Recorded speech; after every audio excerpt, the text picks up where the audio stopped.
I would say no that they do. I mean, I saw 17-year-olds, 16-year-olds, 15-year-olds stand up and say enough is enough after the shooting in Parkland, and created an international movement that had lawmakers shaking in their boots.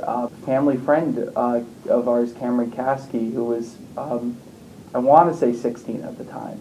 He might have been 17, but you know, he was not old enough to vote in the last election, but he definitely impacted a lot of people by founding March for Our Lives. A lot of people who could vote, and my 15-year-old or brother Daniel, who was there at the shooting, spent his entire last summer going around the state of Florida registering people to vote. He was 15, and so he had an impact on more votes than he could have if he was 18 years old and could vote but stayed silent. People not taking young people seriously because they're young people. I thought that it was more or less resting in a place of unwillingness to accept the ideas that they were bringing to the table because they were bringing them so eloquently. With regard to guns, the House of Representatives just passed one of the first universal background checks in quite some time with H.R. 8, which would cover, you know, they're amazing because honestly, it's these people who didn't experience this trauma and this life-altering thing happen to them, but they saw it happen to other people, and they were mobilized enough by the sadness and empathy that they felt for other people to create this organization. So a lot of the times they're going out and working with local groups, Everytown, Moms Demand Action, those kinds of groups to put on events, protests, all that sort of thing. But a lot of times they just come up with their own stuff, stand up for it, read about it, research it, regardless of what side of the aisle you're on, have an informed opinion, and really just speak out for what you believe in and understand it. And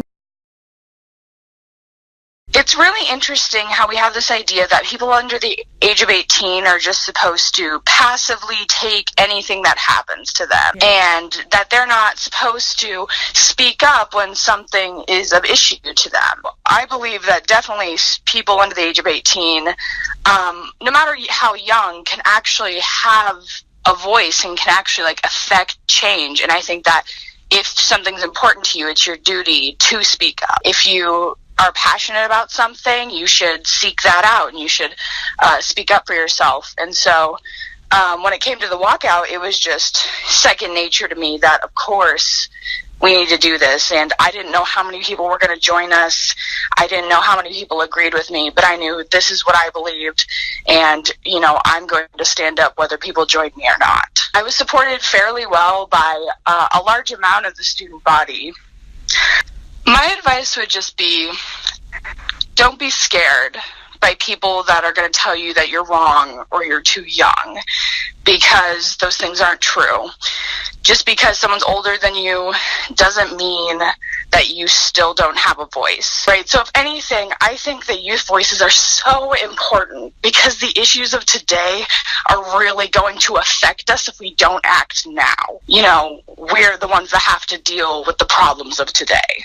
I think that the walkout was very powerful. I think instead of us just moving on with our lives, instead of us, you know, just forgetting this, I think it brought real attention to the issue within our school, within the students, real attention to the issue within our school, within the students.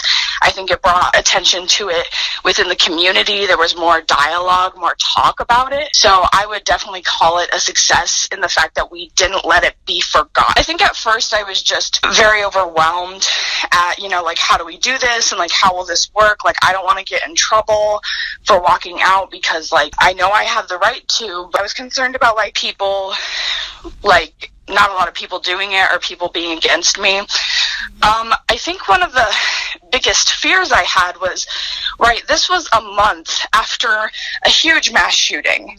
And so you still constantly have that in your mind, like that is still a real possibility that could happen. And I guess one of the biggest fears I imagined was having a shooting at North. And I know no one wants to talk about that, but it's a real fear that everyday students, have. And my biggest fear was me somehow being a part of the next mass shooting.